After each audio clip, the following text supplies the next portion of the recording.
আসসালামু আলাইকুম। দেখতে পাচ্ছেন এই গলাটা আমি ওইখান থেকে আস্তে করে কাটি দিছি, ওই জায়গাতে কাটি ছাড়া ফেলেছি, ছাড়া এটি কিন্তু একটু খাড়া করে দিছি। এটি খাড়া করে দেওয়ার পরে কিন্তু এই গাড়িটা কিন্তু এখন চালায় অনেক মজা পাবে। তা আসলে আমি অন্য আরেক দিনকার একটা কাজ করিলাম, ওই কাজটা দেখে ড্রাইভার আমার কাছে এসে বলতেছে যে আমার গলাটাও এরকম ঠিক করে দিতে হবে।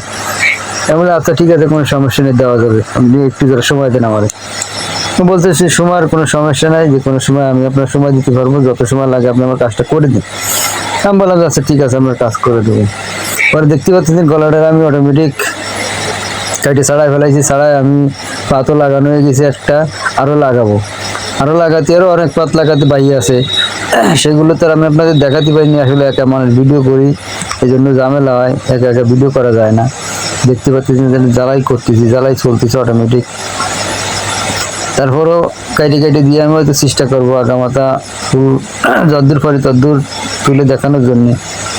তা আসলে এই ধরনের গাড়ি বা এরকম গলা বেঁকায় গেছে, নাইসে গেছে, এই ধরনের যদি কোনো গাড়ি থাকে তা অবশ্যই যোগাযোগ করবেন বৌদ্ধমারি বাজার আলাউদ্দিন অটো।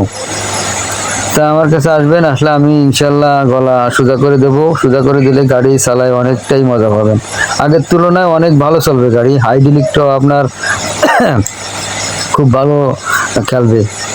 আর যদি নাসা থাকে তাহলে কিন্তু হাইড্রোলিকটা ঠিক মতো ভাবে খেলে না, ঠিক মতো ভাবে যদি হাইড্রোলিক খেলে না খেলে তাহলে তো আপনার বুকে পিঠে ব্যথা হয়ে যাবে। এই দেখেন আমি সুন্দর করে আমার জ্বালাই করো ক্লিয়ার হয়ে গেছে, ঘষেও দিলাম, আমি ঘষিয়ে ক্লিয়ার করে ফেলাইছি। অটোমেটিক সব কিছুই কমপ্লিট হয়ে গেছে দেখতে পাচ্ছেন। তা আসলে এই ধরনের কাজ যাদের